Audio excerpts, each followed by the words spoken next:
Hi everyone, welcome back. I hope you have a good Thanksgiving break. This is the recording for the chapter 11, which is gonna be the last chapter of our semester. And so I hope although there's no exam to examine this chapter, but I think it's very important for us to understanding how to tie the balance sheet and income statement together and how to reconcile the cash balances and to understanding how much cash we have and what is the purpose of the cash has been spending in the past year and what is the cash inflow outflow. And I know some of you guys had a problem with identify which is the activity belonging to operating, financing, and investing. So in this chapter, I think by the end of it, you will be very clear, first of all, how to indirectly to prepare a financial cash flow statement and what is the investing activity, what is the balance financing activity. Okay, so without further ado, let me first share the screen with our presentation. Okay, very well.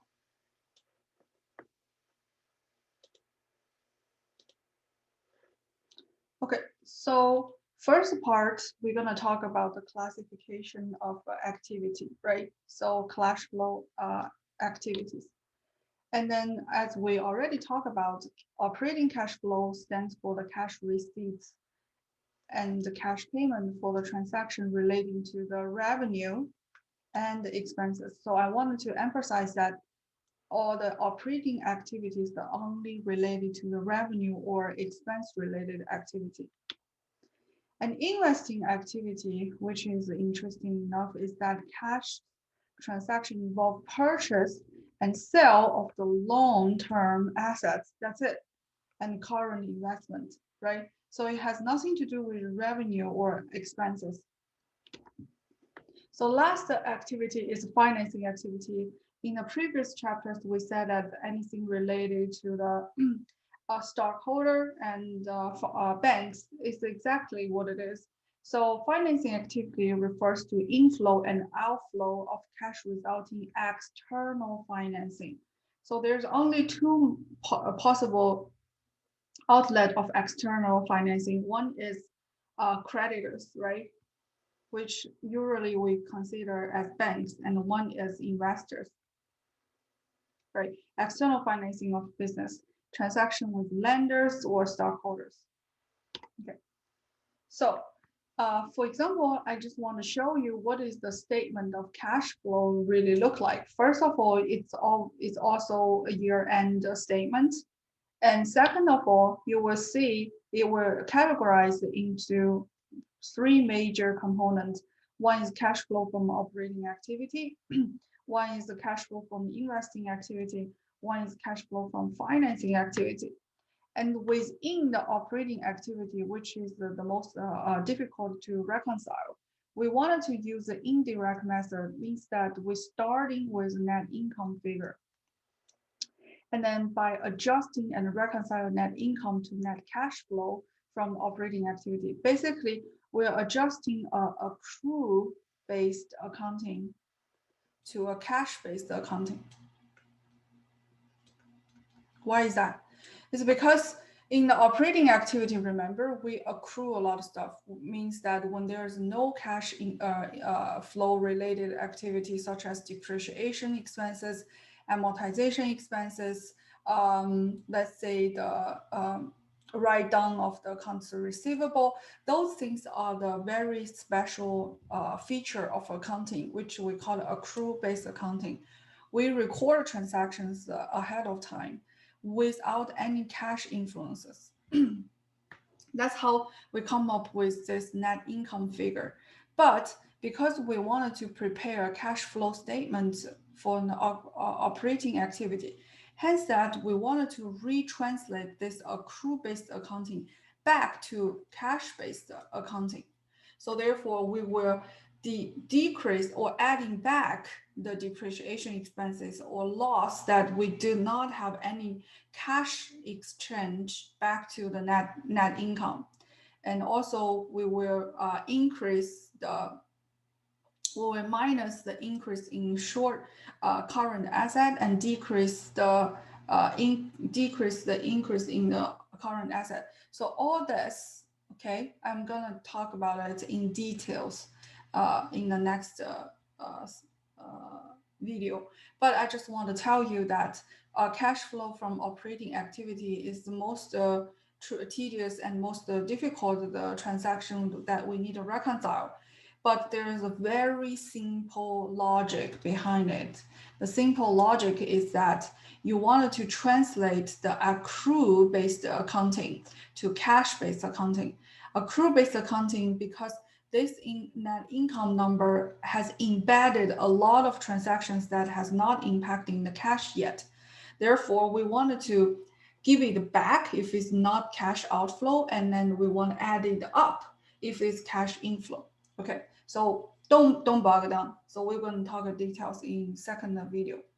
And then, okay, so the cash flow from investing activity is very straightforward. Basically, you wanted to minus the purchase of a certain long-term investment, right?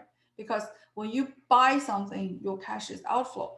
And then when you sell something, your cash is the inflow because you getting money from someone else and in exchanging of land, right? So this is straightforward.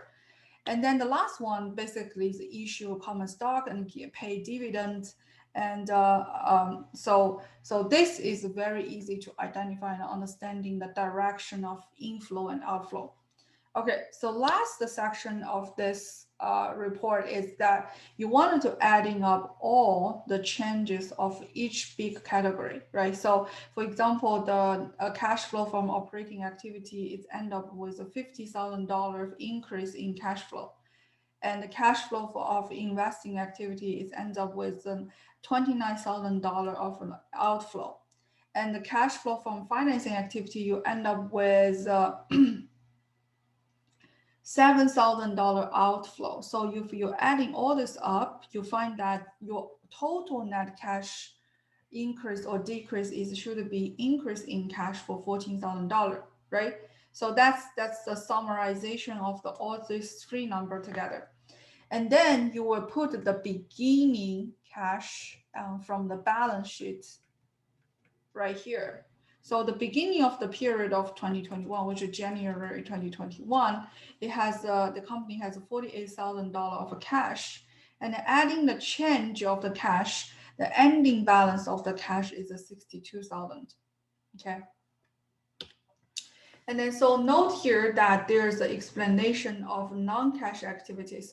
So we will talk about it as well. When you purchase some kind of equipment, but you do not directly give the seller the cash, but borrowing by using a borrowing event to pay for the equipment. In that scenarios that we call it non-cash activity. So this means that we need to disclose in the note section of the cash flow statement. Okay.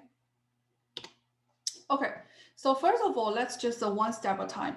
How do we classify cash transaction as operating, investing, and financing activity?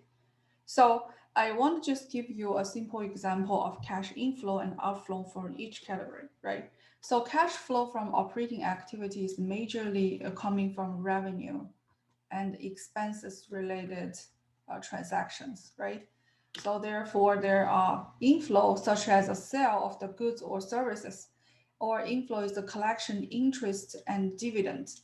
So interesting enough, I want you to pay extra attention.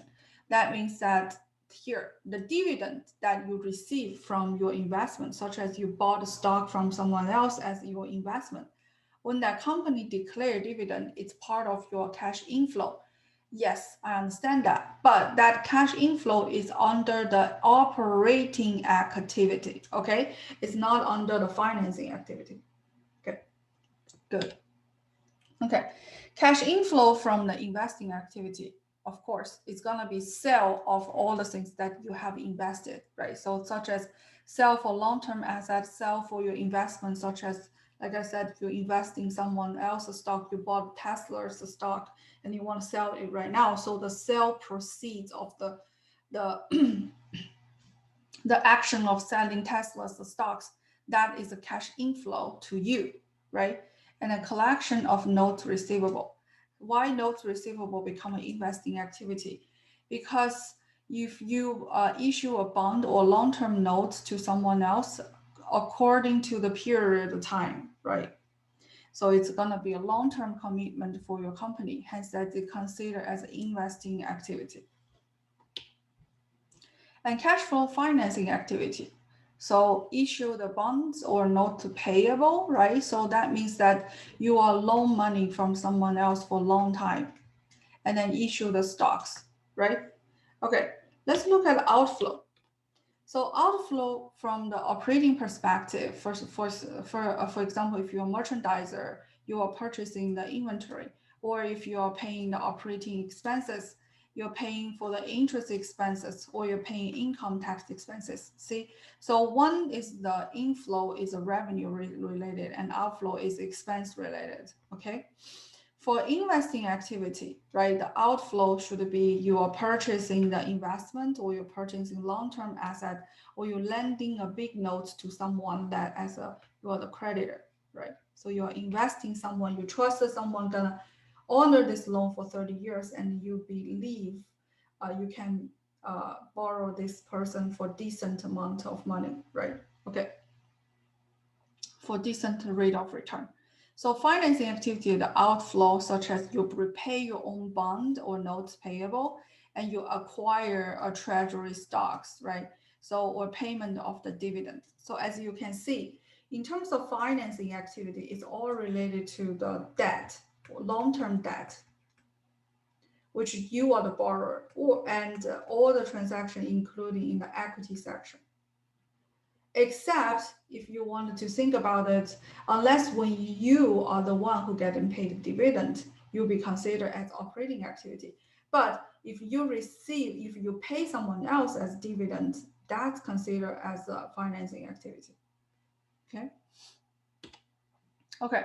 Common mistakes that students sometimes misclassify the dividend in preparing statement for cash flow. The reason is that dividend received, including in the operating activity, dividend paid, including in the financing activity. So if you cannot rationalize it, remember it, okay? Basically, when you get paid, it's considered as operating activity. When you want to pay someone, that means a financing activity. Okay. So this is the most important thing that I want you to understand before we're moving forward. What kind of information that we need to use for preparing the financial statement of cash flow statement. Okay. So first of all, income statement is the biggest contributor to determine cash flow from operating activity. Okay. And balance sheet providing information such as changing in the asset, changing in the liability, and stockholder equity, and end of the last period to the end of this period, right? To help identify the cash flow in activity from three activities, okay? Operating, investing, and financing. In nutshell, income statement only help provide information to the operating activity. But balance sheet can give information to operating activity, financing activity, and investment activity, three activities. And sometimes we also have to pay attention to the detailed accounting records. Sometimes additional information from the accounting records is also needed to determine specific cash inflow or outflow for the period. Okay. So to put them into the graphical presentation, as you can see, income statement only taking care of operating activity on the cash flow statement. And the change in terms of balance sheet, we said it has a three activity, right? Can provide information to three activity, but which three, right? How? So first of all, regarding operating activities, balance sheet also providing certain information, and that information is a change in the other current asset, change in a current liability. If you wanted to take away anything, this slide is most important, and then this slide can guide you in the next section of the study. In another word, if you wanted to prepare an operating activity, most important thing is that you want to use all the information from income statement and you want to use the information from balance sheet, but you only look at the change of current asset and change of current liability, okay? In terms of investing activity on the cash flow statement, you're only looking at the balance sheet, but looking at the change in long-term assets. This account will give you investing activity related information. And in terms of financing activity, you wanted to go to the balance sheet looking for information of changing in long-term liability. And everything happened in the stockholders' equity section. Okay, that providing your balance sheet, cash flow statement of financing activity. Okay, and then by adding this number, 3 number up, you will figure out the net cash flow, which is called the changing in cash. And then you can add in the beginning balance of the cash, and then you can add in the ending of the cash. And this ending of the cash has to equals balance sheet statement, the cash balance. And then this way you can reconcile and tie your balance sheet and income statement together and then creating a cash flow statement. See, in accounting, everything is related. Every number flows through each other. So we were generating cash flow statement to recheck, double check whether income statement and balance sheet make sense. Because in the end, your ending balance of the cash flow statement has to equals the balance sheet's cash.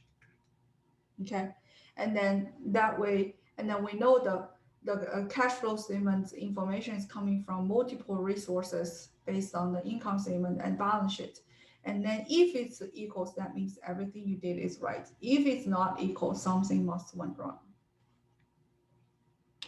Okay. So now I wanted to just emphasize non-cash activities. So such as significant investing and financing activity that has nothing to do with the cash, didn't affect cash. For example, so first of all, we want to report after the cash flow statement or in a note section of financial statement. So far, you should not be very unfamiliar with note to the financial statements, because the final project, if you start working on it, a lot of information is coming from this section, right? Okay, so give you example of a significant non-cash investing and financing activity. There is a following.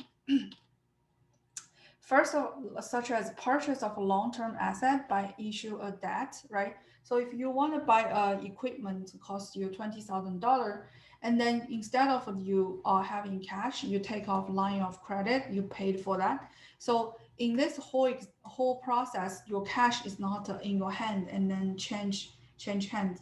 It's all just financing activity. So you bought it, you're investing in something, and then you immediately financed it. So therefore, you do not have a cash impact. Therefore, this is called a non-cash investing or financing activity. And these transactions are disclosed in the notes section of financial statements.